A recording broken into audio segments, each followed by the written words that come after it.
Hello, dear viewers and listeners. Welcome to the latest in a long string of episodes that we call Extra Extra. It's all about whiskey. How was that? Was that a little mix-up for us? Yeah, you know what? Slightly, little spin. I quite liked that. It was a little change them up, and well, we say change it up in the bedroom here, and I'm actually in a bedroom, Jason. I'm in a hotel here in New York, in sunny New York. So viewers, if my background, if you're like, where are all of Joshua's bottles? It's because I'm in a bedroom in a hotel. They're behind that pillow in New York. What's that? They're behind that pillow. I know. Gotta fluff it. Well, as I was beginning to say, I remain your host, Jason Johnson Yellen. He remains Joshua Morrissey Hatton. And we find ourselves recording in June. And June is a slower month for the breaking whiskey news. Mm-hmm.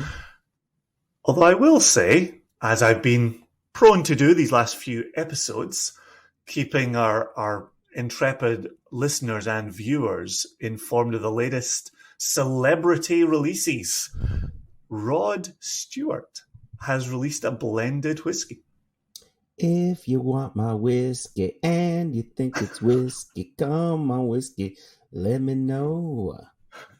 I feel like that needed one more whiskey in it. I only do 3.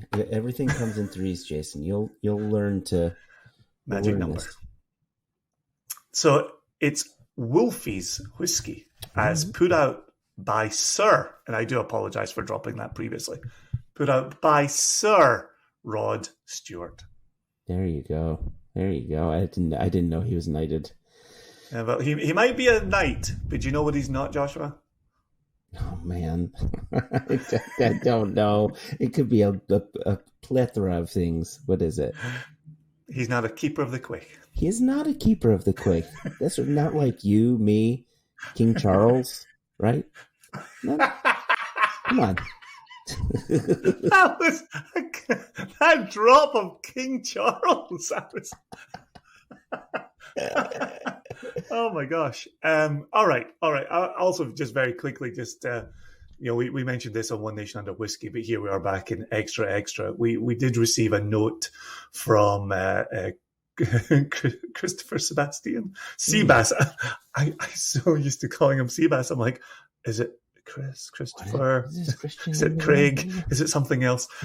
We tickled him. We tickled his funny bone with the use of June Drinker in the last episode. So hopefully many of our viewers and listeners have run out to purchase their own $1,200 and $1,800 June Drinkers. So it continues to be June. So dive in. Anyway, to bring us to the point, today,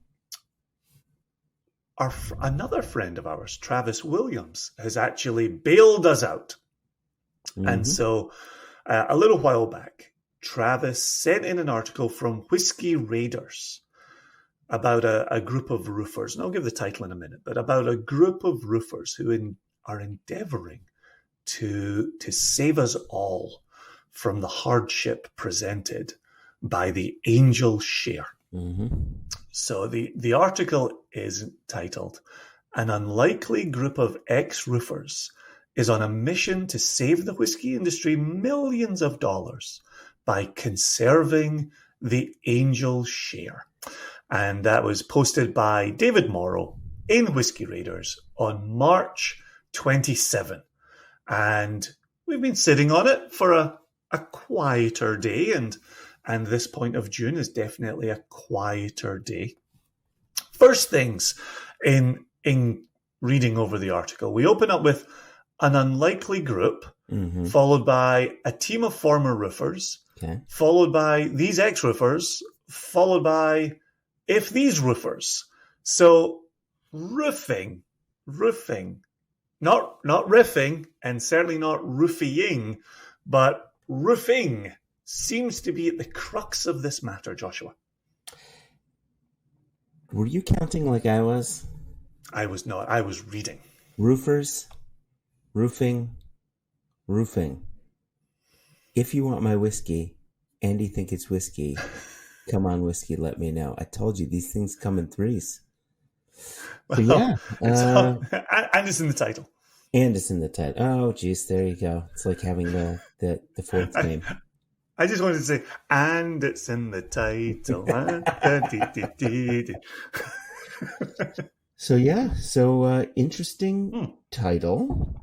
Yeah, sorry, we're not done there. I was celebrating the end of the episode. So, how long were these? Tight 35? So do me a favor here, and our viewers and listeners. You know, I think the article title is written assuming everybody knows what the angel share is. And what I found interesting, no matter how many seminars you do, no how many whiskey shows you're at, when you start discussing angel share, some people have kind of heard of it. They think they know what it is. Some people definitely know what it is. But I think there are more people that don't fully know what the angel share is and what the problem with it is. So could you go through that before we go into this? Yeah, let me drop the money quote from the intro, and then we'll pivot back from there. So they say, if these roofers can save some of the angel share as they're aiming to do, whiskey producers would indeed be able to make significantly more money by selling more whiskey without changing anything about their production capabilities. So the first thing, as you rightly point out, Joshua, it's, there's always a person here or there. I would imagine anybody watching a whiskey podcast on the YouTubes, listening to a whiskey podcast wherever they find their whiskey podcasts, is passingly familiar with the angel share. Mm-hmm.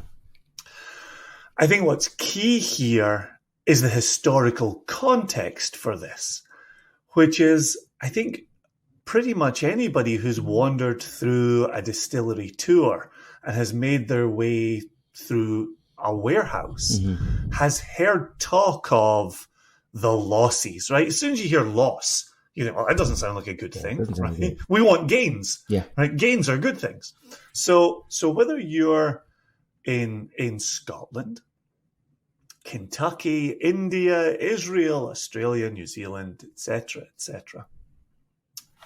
when you put liquid into your cask and you lay it down for maturation, there will be an inevitable loss during that period of maturation. Mm-hmm.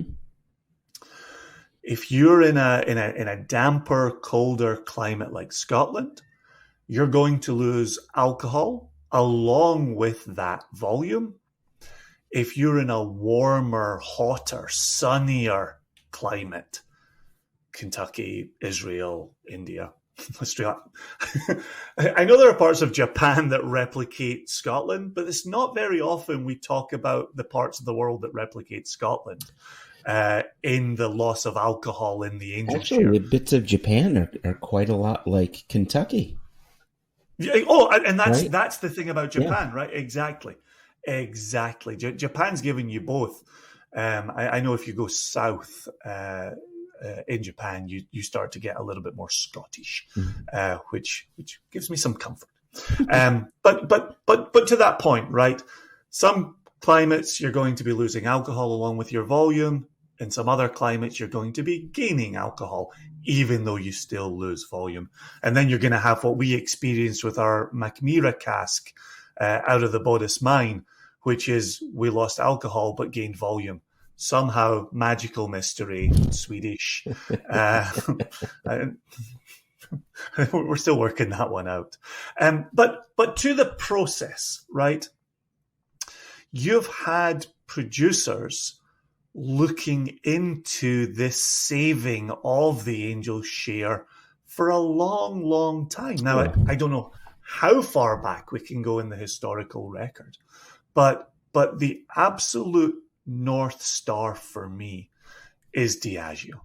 When Diageo are putting their research and development pound notes into this process, you know there's something important there. You know that many people are talking about that and in search of a solution for that. And they had talked about wrapping whether a cling film comes to mind, a saran wrap comes to mind, Sure. but some type of product that you would put tight over your food before you put it in your refrigerator, right? Right. So plastic wrap. So there's that idea of, if you could just cover this cask in the right way, you would save volume. But there's a much bigger ask there, which is maturation, right? Mm-hmm. Do we want to get into the vagaries of maturation first? No, or do we want to? Not yet. I want to. I think it would be good to hear these roofers out and how they came to this idea of their process, and this is their devil cask process. So here's the episode title, right? Oh, there we are. Gosh. Yep. Hello. And so you've got one guy, this guy Grunwald, I want to say was his name. Works for me. And so he starts off. He says, I wonder if anyone's actually tried this before and looked in to see what types of applications or patents or technologies are out there to kind of improve wooden barrels. There's not a lot of innovation. There's not a lot of advancement. It's very much an industry that's ripe with heritage and tradition. And that I want to get back to that a little bit, but there was one other bit too here. When Grunwald visited Jameson in Ireland, and says, while on tour, Grunwald said that the guide mentioned Jameson loses about 26,000 bottles worth of whiskey every day due to evaporation. I don't know if that's a made-up number, but that sure, like, you start doing the math, like multiply that by 365, and I don't think that any of that's correct. But, hey, I'm not a mathematician. Well, hold on one second. There was one thing that Grunwald went on to say, and he says, I'm like, man, this sounds like a kind of waterproofing vapor barrier type of thing that I've spent my whole career for the past decade on developing, designing, and working with, he said. So, he goes to Jameson, he hears this number, whether the number is accurate or not. What is accurate is that there is angel share, right? That there is loss. Correct. Right? And so he sees an opportunity to fix that. And here we are.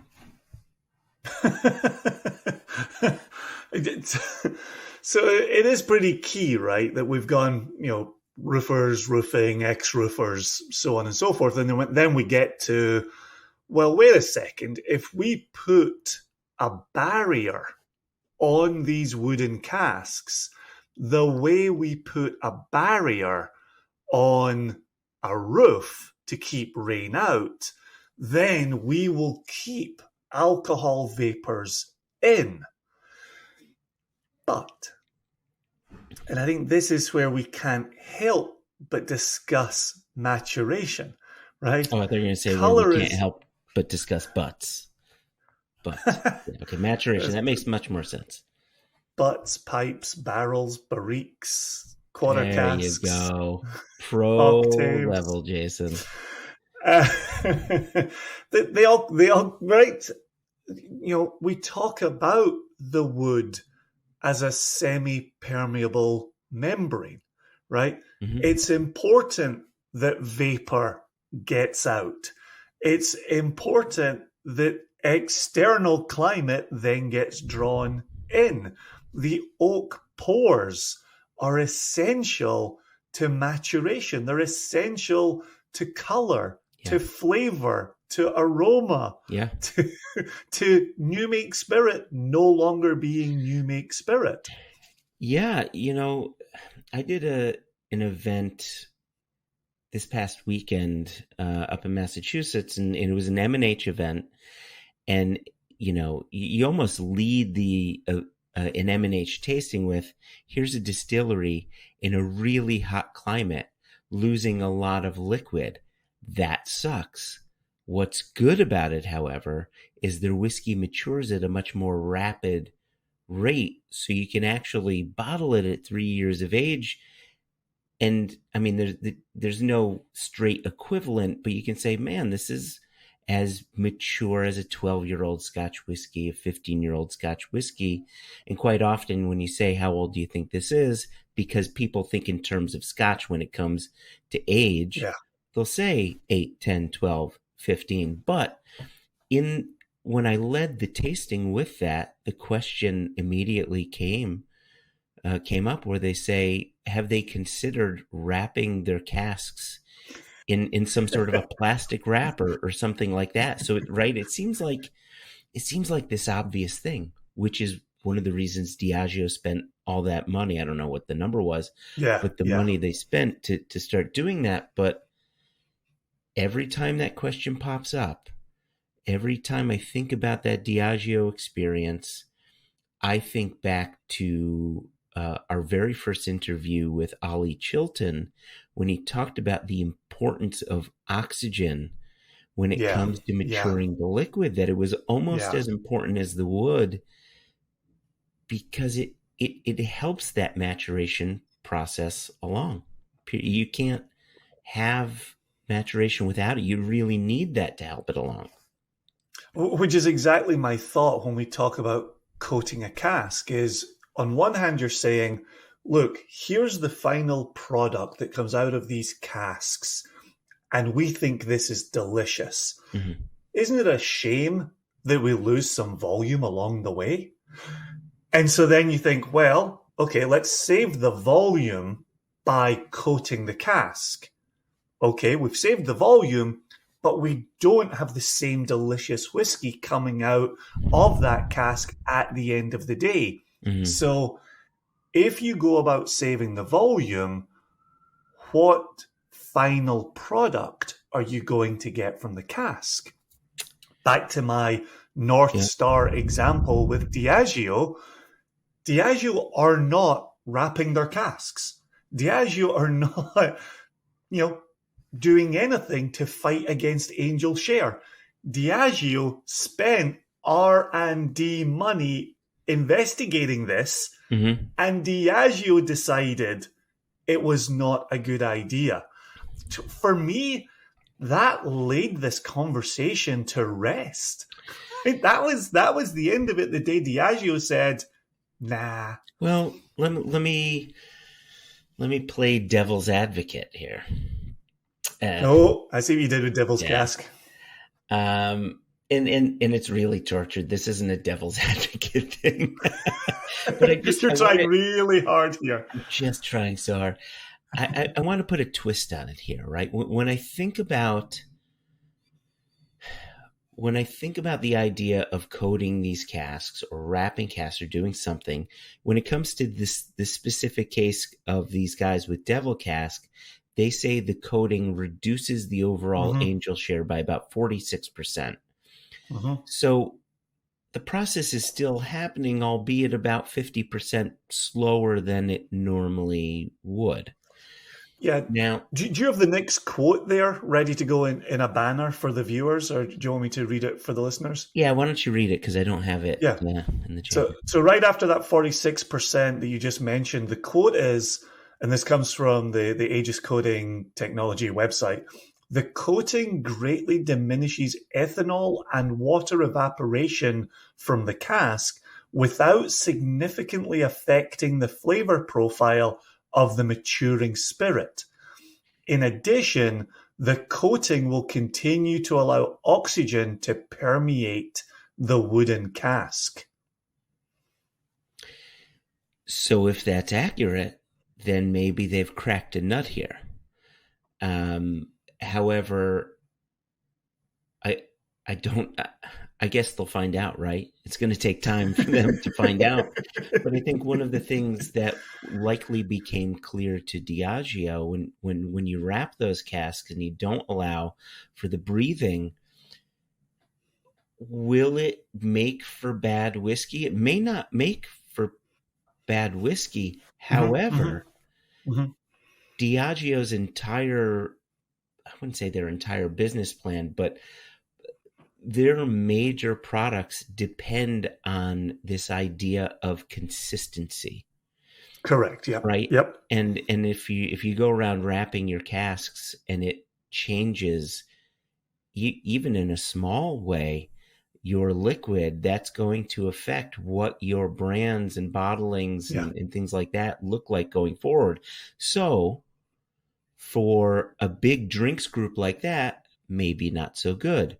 For a young distillery that's still getting their legs, looking to get off the ground, doesn't want to lose a ton of angel share while they grow, they don't yet have a flavor profile that they have to stick to. Maybe something like this can work. And hence my devil's advocate. Is there a place where something like this can work for someone in our industry, whether it's whiskey or another kind of spirit? Yeah, the fact that you add in time there, it will take time, right? Mm-hmm. They're talking about some early testing that they've done. The question becomes, was it a 53-gallon barrel? Was it a smaller, was it one of these, much, much smaller? Yeah. We know from craft producers who have done early day experimentation, experiments give you an idea of where you might be able to take some of this without necessarily being a final product, right? And I can't help but think back to wood spirals being added to smaller casks, right? Tremendous color really early on with an immature spirit that was very woody. So, I feel like we're back to those trade-offs again, and that time, you invest in this, you cut down ethanol evaporation, you cut down water evaporation, you lose 46% less volume than an untreated cask. Oxygen is still allowed to permeate. That's a lot of words, right? Yeah, it's a lot of things. I don't know if this is an old man statement here. Maybe it is. But it, you started making the list, right? Of things that kind of almost get you there, right? Of adding in the wood spirals, of rapid aging your spirit. We've spoken with the Bespoken guys, and their whiskey is quite quaffable, but it was clear that it like wasn't there yet. That like there was something a little missing, and then you have this here, and it just seems like every time someone tries to innovate something to work nature in a way that nature doesn't necessarily want to work, you don't get the results you're hoping for. You get a version of the results you're hoping for, and that version could be just fine.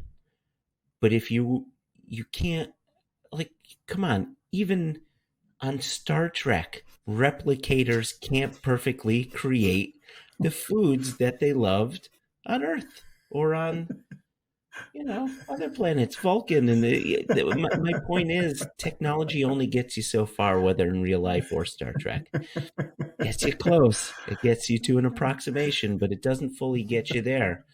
Obviously, I wish these guys the best, and I hope that through this process, they may find some sort of an innovation that helps, because it really is a problem, especially for hot climate producers, to lose so much so quickly.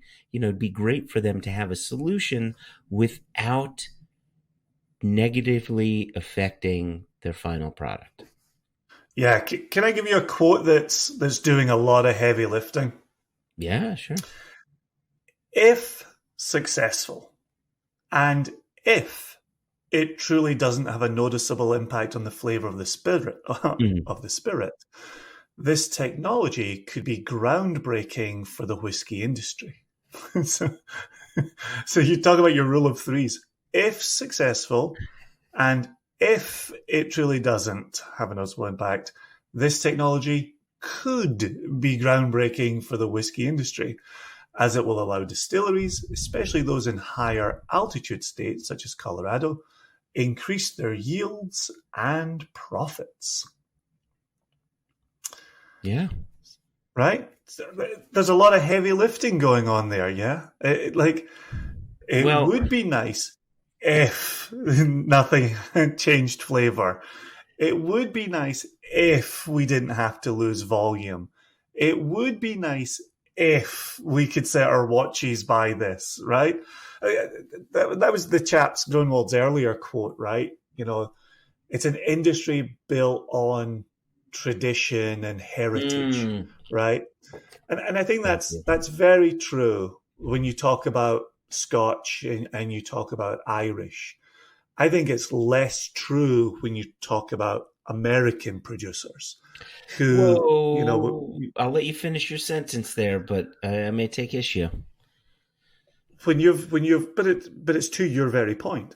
When you've got a distillery that comes online in 2000 or 2010, right? The world's your oyster. You can define yourself however you want to define yourself, right? You can play around with different innovations. You can take a corner of your warehouse and dedicate it to coated casks, right?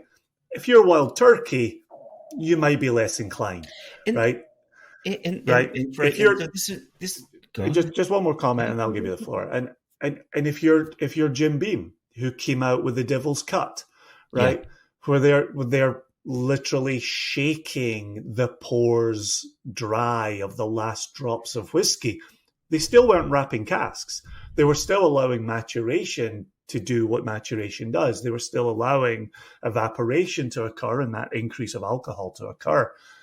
But they had a different process for wringing out the last drops. So there is innovation, right? There's no doubt there's innovation. There's innovation, but I just want to be certain that when you talked about heritage and tradition and thought that maybe it wasn't so much in the U.S., I would argue, granted, we have far fewer long-standing major producers than Scotland has, but we still have our own traditions and heritage. However, I agree with you.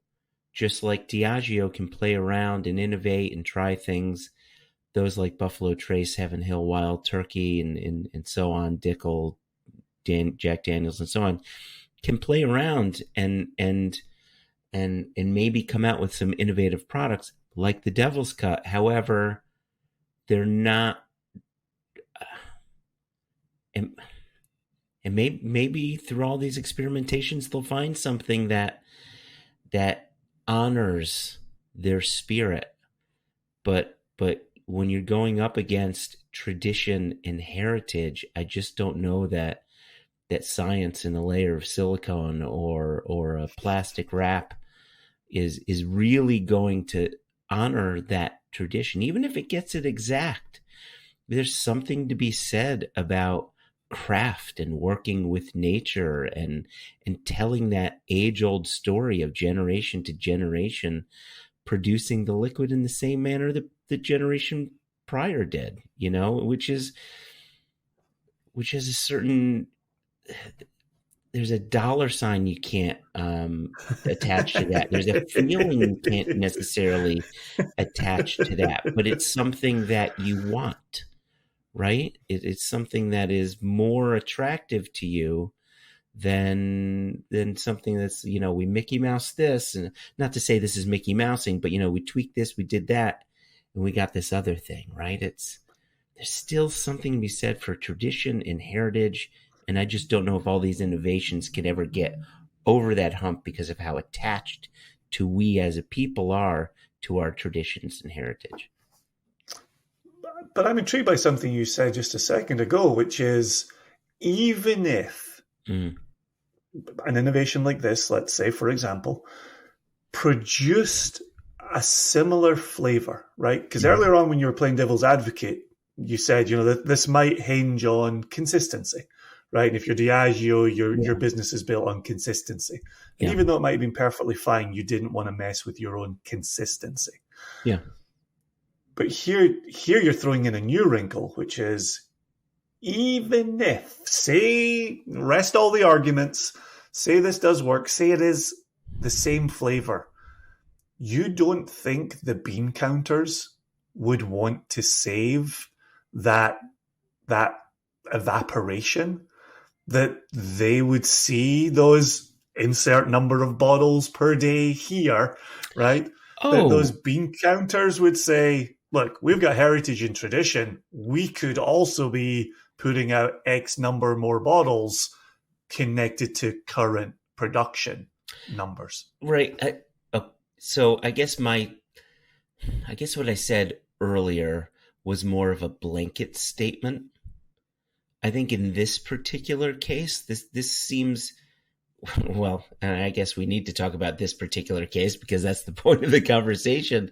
But in this particular case, if using this system or some system like it allows producers to create the same liquid, flavor, everything, while losing less spirit, but aging it for the same amount of time, or maybe even being allowed to age it a bit longer, whatever, then I think that this could work. That becomes a very viable and attractive innovation that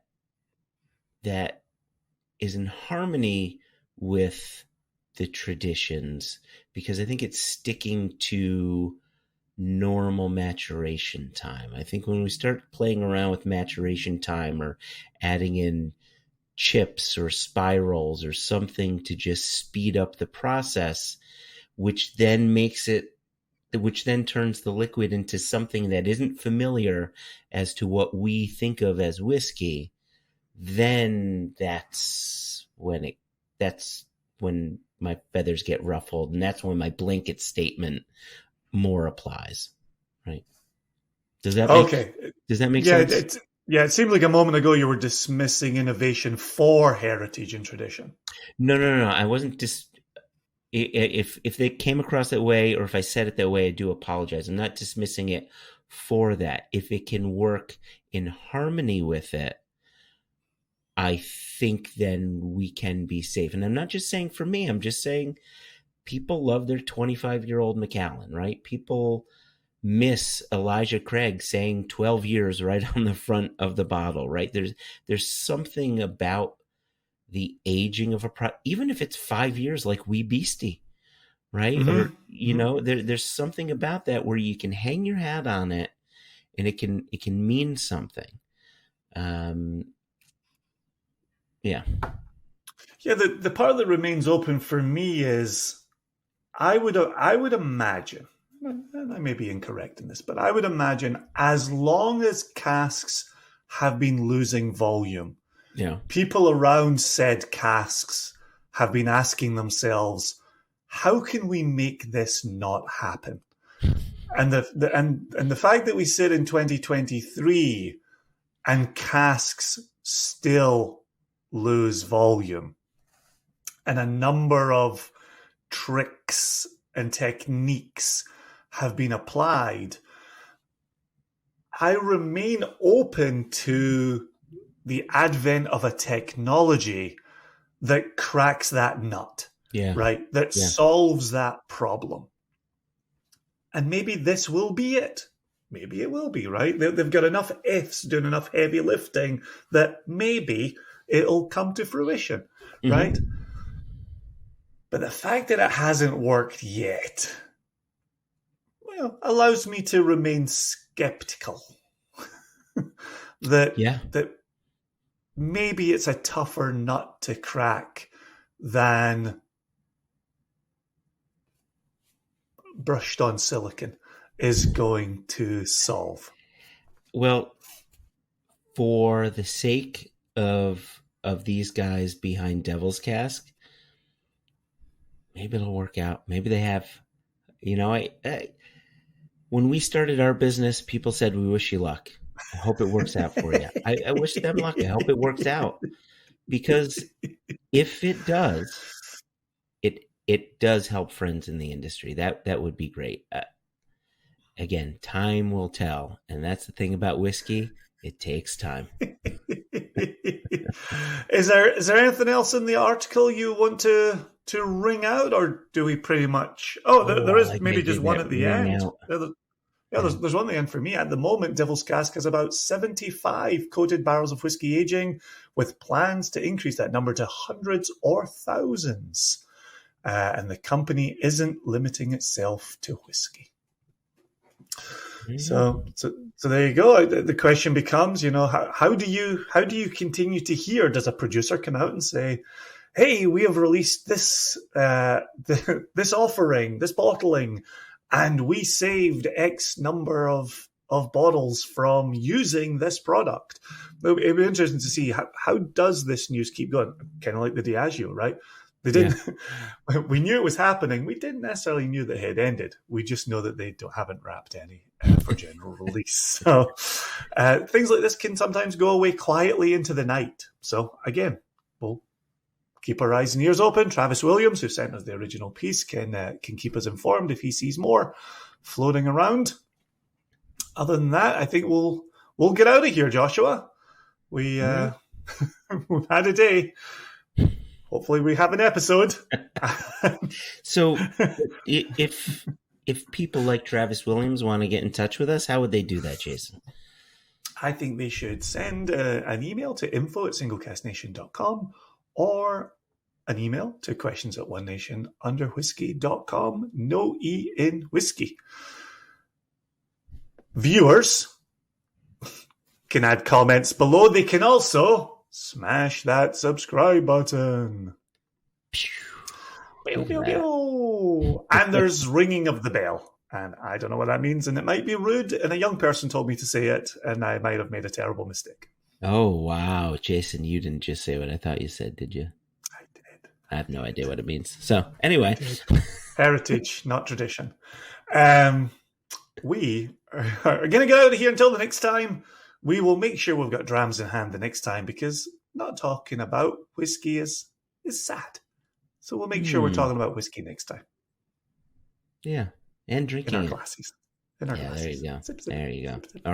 All right. We will get out of here as we have been prone to do by saying peace. Peace. Peace.